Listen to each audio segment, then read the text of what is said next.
이 세 가지가 준비되어 있지 않은 사람하고는 결혼하지 마세요. 평생 후회합니다. 지금 만나는 분과 결혼을 고민하고 계신가요? 이 사람 아니면 안 될 것 같다. 이 사람이랑 평생 살 수 있을 것 같다. 대부분 연애할 때 이런 생각을 갖고 결혼을 결심해요. 그런데 제 주변 결혼을 후회하는 사람들이 공통적으로 하는 말들이 있습니다. 야, 연애할 때 몰랐다. 그때는 진짜 괜찮은 사람이라 생각했거든. 결혼하고 나니까 진짜 완전 딴 사람이더라. 사실 달라진 게 아닙니다. 이미 연애를 할 때부터 작은 신호들이 있었을 거예요. 그걸 못 보고 몰랐던 게 아니라 내가 사랑이라는 이유로 그냥 넘어간 거예요. 그래서 오늘 영상에서는 결혼을 고민하는 분들이 연애할 때 꼭 점검해 봐야 되는 세 가지에 대해서 알려드리도록 하겠습니다. 이 세 가지는 단순히 성격 문제, 가치관 문제 이런 얘기가 아니에요. 여러분의 결혼이 지옥처럼 후회가 될 수도 평생 편안하고 행복한 결혼이 될 수 있는 핵심적인 기준입니다. 꼭 이런 사람과 연애하고 결혼하세요. 첫 번째, 말의 온도입니다. 결혼을 고민할 때 가장 먼저 봐야 될 것이 바로 말입니다. 사람은요, 결혼하면 더 착해지지 않아요. 오히려 더 솔직해집니다. 처음에 어색했던 친구에게 점차 친해지면서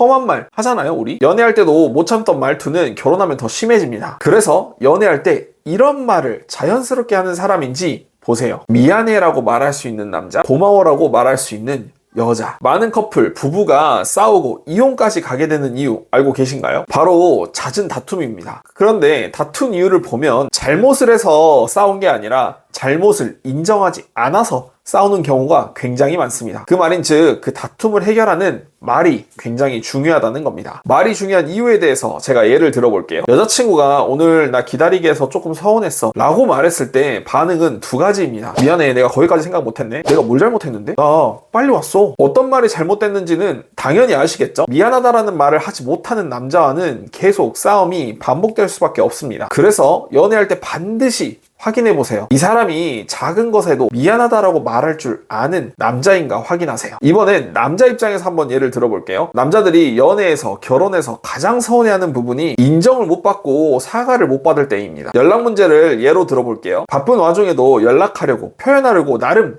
노력을 했습니다. 그런데 여자친구한테 돌아오는 대답은 연락 좀 더 잘해줄 수 없어? 혹시 나한테 마음 식었어? 남자는 나를 공격하고 내가 한 노력들에 대해서 인정받지 못한다고 느껴요. 남자는 인정 욕구가 강한 사람들이에요. 남자친구, 남편이 내가 원하는 대로 행동하지 않고 있다면 내 말을 한번 점검해보세요. 아마 고마워라는 표현을 하지 않았을 겁니다. 노력한 부분을 인정해주고 고마워하면 관계는 오래 갈 수밖에 없어요. 그래서 고마워라고 말할 줄 아는 여자와 결혼하세요. 당연하다고 생각하고 상대를 대하는 순간 관계는 무너지게 되어 있어요. 그래서 고마워라고 말할 줄 아는 여자와 결혼하세요. 두 번째, 사과를 받아주는 태도입니다. 사과를 하는 것도 중요하지만 사과를 받아주는 능력도 굉장히 중요해요. 예를 들어 한 사람이 먼저 용기 내서 미안해, 내가 잘못했어 라고 이야기를 했을 때 이제 와서 너 그럴 줄 알았어? 미안하면 다야? 넌 매번 그런 식이더라? 뜨끔하시죠? 결혼 생활에서 제일 중요한 게 싸우지 않는 것이 아니라 싸운 뒤에 관계를 잘 회복하는 거예요. 그런데 사과를 받아주지 못하는 사람은 갈등을 끝내지 못합니다. 계속 싸우게 되고 결국 지치게 되는 거죠. 그럼 어떤 걸 봐야 하는 거냐? 연애할 때 이 사람이 나를 비꼬는지 아니면 사과를 받아줄 수 있는 사람인지 판단해보세요. 이 차이가 진짜 결혼 생활의 질을 바꿔줄 거예요. 세 번째는 결정하는 태도예요. 오늘은 뭐 먹을래? 뭐 할래?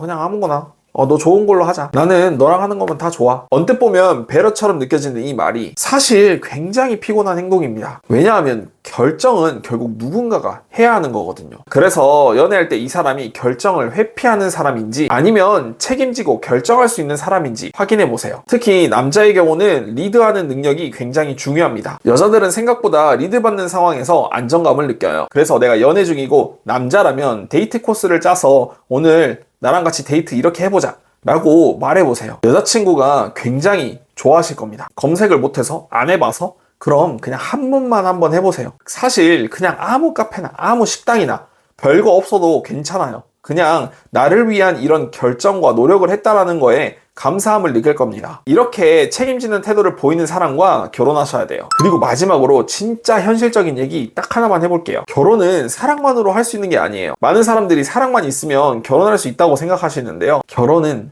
현실입니다. 그래서 경제적인 부분을 절대 빼놓지 마세요. 그런 여성분들이 있어요. 돈 잘 버는 사람 만나고 싶고, 직업적으로 좋은 사람 만나고 싶고, 스펙 좋은 사람 만나고 싶다. 어떤 사람들은 김치녀다 하고 비난할 수 있지만 사실 지극히 정상적인 겁니다. 사람은 본능적으로 상승혼을 하고 싶은 경향이 있어요. 더 안정적인 사람과 더 미래가 있는 사람을 선택하려는 생존 본능 같은 거죠. 그래서 연애할 때는 괜찮았던 것도 결혼이 가까워지면 고민이 많이 생겨요. 이 사람과 미래가 괜찮을까? 그래서 결혼을 고민하실 때는 감정만 보시면 안 돼요. 말의 온도, 갈등을 해결해 나가는 태도, 책임지는 성향, 그리고 현실적인 안정감. 이 네 가지를 모두 다 고려해서 결혼할 사람을 고르세요. 이 네 가지를 결혼하기 전에 함께 봐야 합니다. 그래야 후회 안 해요. 결혼을 고민 중이라면 이 말을 꼭 기억하세요. 결혼은 애습할 수 없습니다. 하지만 대비는 할 수 있어요. 오늘 말씀드린 연애할 때 보이는 이 세 가지를 꼭 기억하세요. 말의 온도, 사과를 받아주는 태도,